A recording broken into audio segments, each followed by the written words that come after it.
Hello everyone, welcome to another session of writing an API using Link framework in Golang. In this session, we'll target how we can implement logging using Logrus in a real-world Gin application.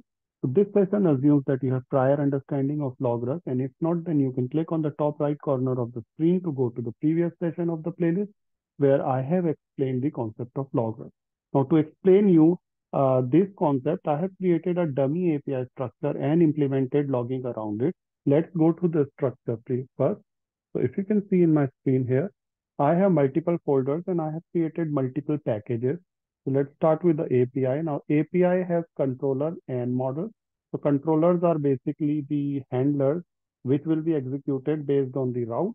And this model has the models or the data associated to the controller. Now let me close the API. Now this config relates to the configuration that my API will be having.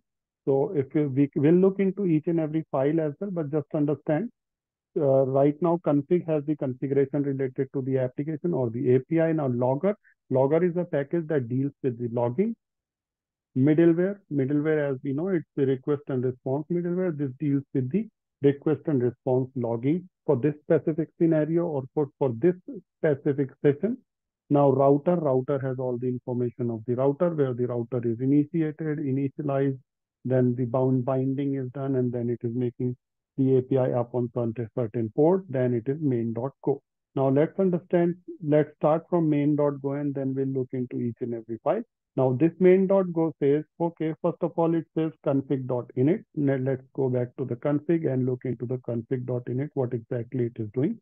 So in config.init, I have done nothing, but I have used the third-party binary of Golang called Viper. Viper is nothing but basically a binary that helps you read the different format files and have them in a form of a dictionary in your Golang object so that you can use those objects properly in your. So Viper is an excellent framework and it can read YAML, JSON, XML, a lot of formats. So here I'm using the YAML format. So this is my config.yaml if you see here. So it contains information about the API version, logging, and majorly it contains information about logging only because in this session we target how to log in an API. So if let me explain you it in a brief debrief mode. So it says logging standard output false means we do not want to print the output to the standard output. If I say standard output true, that means we do not want to print the output to the file, but we want to print the output to the standard output. Let's make it false for this time. Level is the log level. I'm saying my log level should be debug. Now path, this is the path of the file where we want to print the log into, and obviously this path will depend upon the stdout. If stdout is true, then this path will be ignored as this will be used. Now server.port means this is the port on which I want my API to run. Now let's go back to the config.go. Here I'm saying I'm using Viper and I'm saying, okay, I'm creating a new instance of Viper. I am saying that the file I want to read for configuration is of type YAML. Then I'm saying the name of the file is config. Here you can see the name of the file is config. Now I'm saying, okay, the path of the config is /config because it is inside the config name folder. Now here I'm reading the whole config file. And finally, the object of this config file will have all the information in the form of one key value pair or in the form of a map where I can use the values using the dot operator. I'll show you this in a bit of a while. Now there is another function called getConfig. This getConfig done nothing, but whenever called, it will return the object of the config that will have all the information that is contained in the config.yaml file. Now these are two global variables. The use of these global variables are because I want to use this config across the application and I do not want to initiate the instance again and again. So once in the main.go, if I will set the config.app config with some value, then I can just use the app config global variable and then the properties of it in my whole app. So once config is initialized, so there is a global variable of app config where I have set all the information about the config. So this is a global variable. Now after that, I'm saying logger.init. So you see logger and this is logger.init function. So in this init function, I'm making use of Logrus.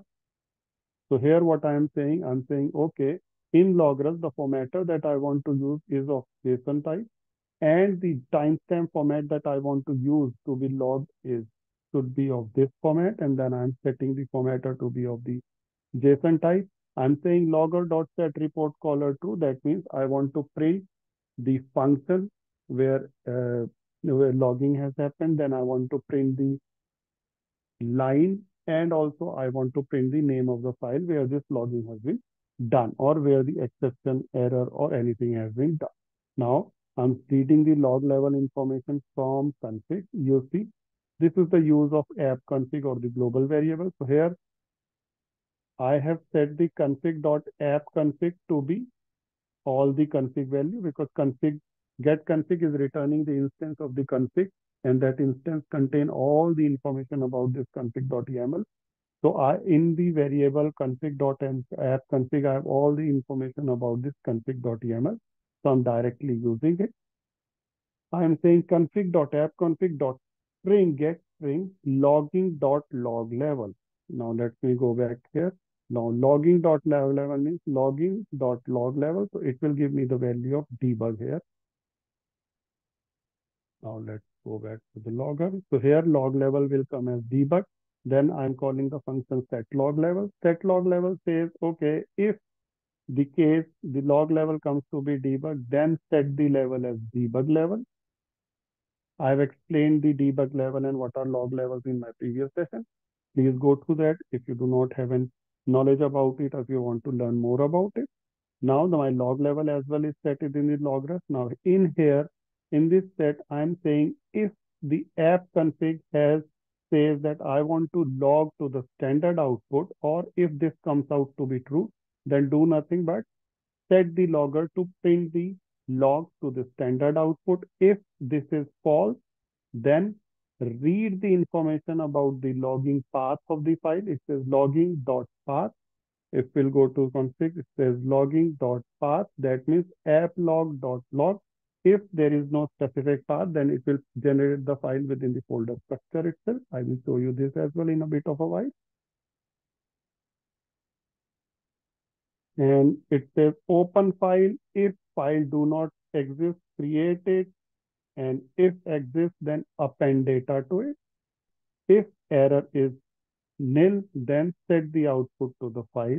So basically this if else condition starting here till here, what it is doing, it is reading the information from the app config. If it says if logging.standard output is true, then set the logger to print the logs into the standard output. If it is false, then create a file if not exist with the name of reading the value of logging dot path from the YAML file, whatever name is there, create the file with that name, or if the file exists, append data to that file, and then set the output to that file. So that means print all the logging that my application will do to that specific file.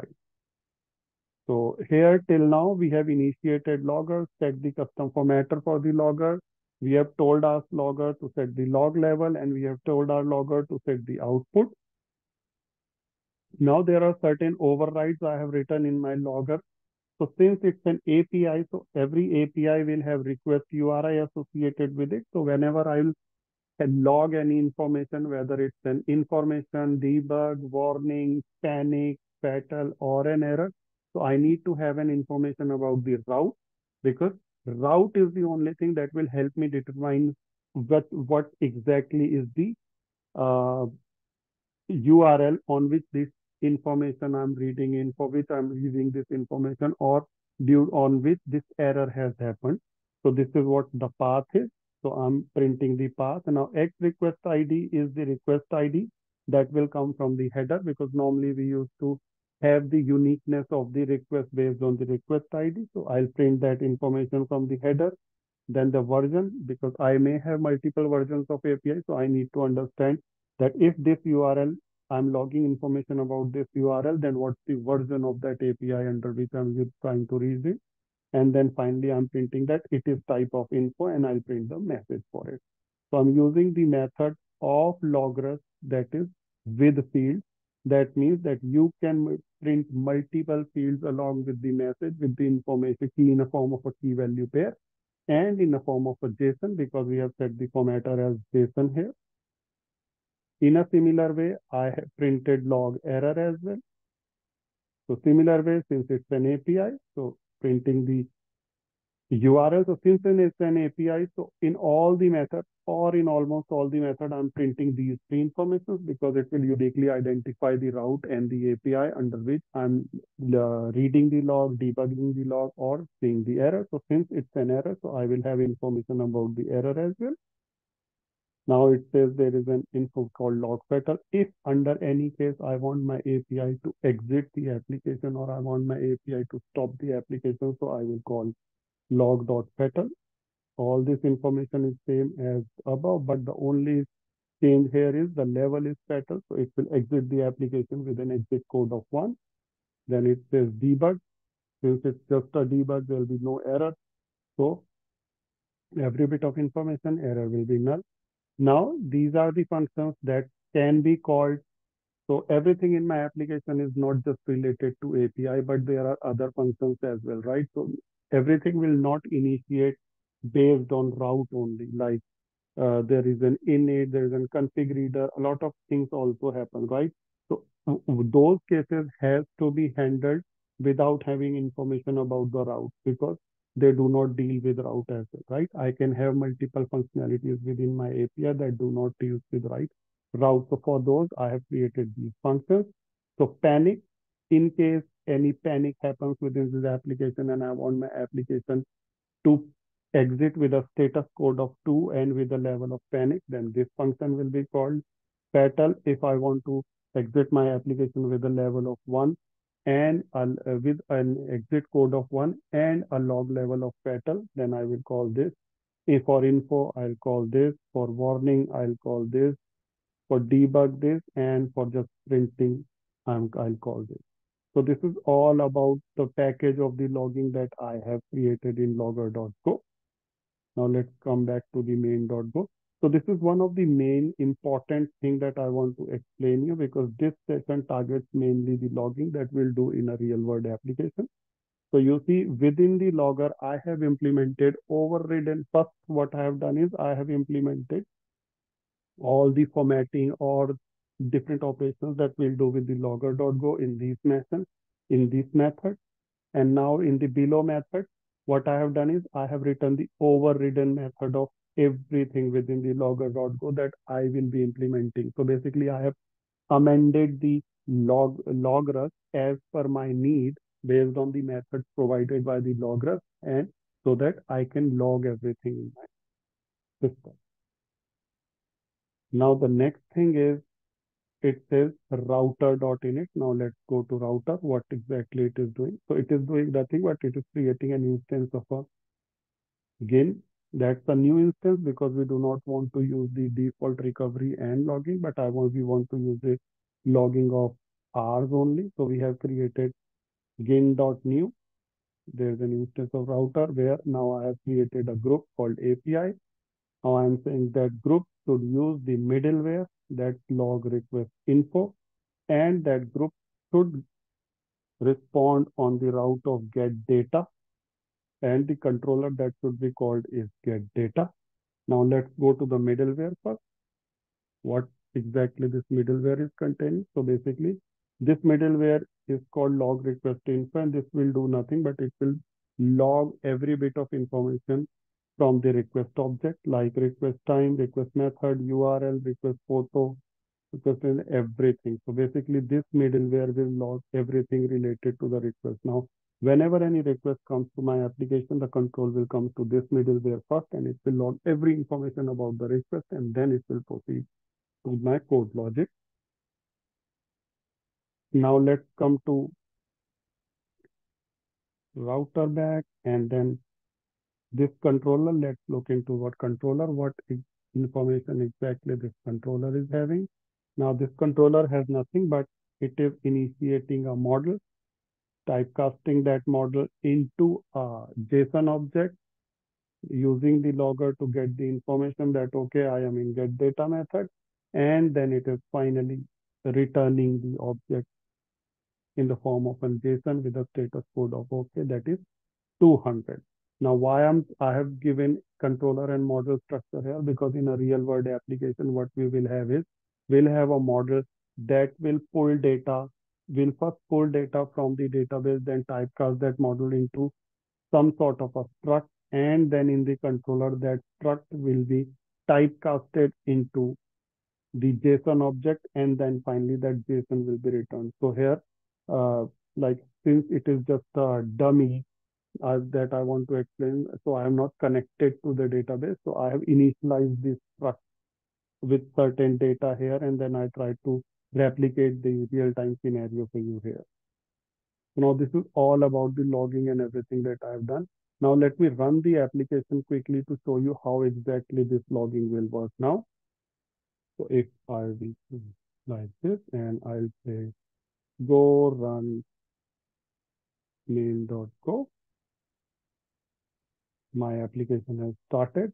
So currently my application says that we have to do logging in the app log.log file because the standard output is set to false and path is set to app log.log. Now let me come here and I'll say localhost. My application is running 7004 get data. You see it has returned the JSON response. Now let's go to the app.log file to see what logging it has done. You see, first it says logger initialized successfully, then it says started the router initializing. After that, it has printed every bit of information from the middleware that says client IP is this, request method is get, request post data, proto, referrer, request time, then user agent information, every information we have this. And once that is done, then it says, okay, I am in get data method and the route path is this, time is this, API version is this, and request ID is this. So you see what level of debugging I am doing here. So starting from the request when it reaches the server, I've started my debugging. I've started my debugging when my application is instantiated. Then whenever a request is coming, first that request is being logged in along with every bit of information. And once that request has called the route, then also it is being logged in that this is the route that is being called and this is the information related to that route. Now, more specifically, what I want to tell you here is about this logger file. So in the same way, you have to instantiate or create your logger package and use the package if you're using Logrus in your real world API application. So this is all about how we can implement Logrus within the Gin framework in a real world application. In the next session, I will explain about the boilerplate structure of the API when we use the Gin framework in Golang. So this is all about today's session. Thank you very much, guys. Please do like, subscribe, and comment if you really like my video. Thank you.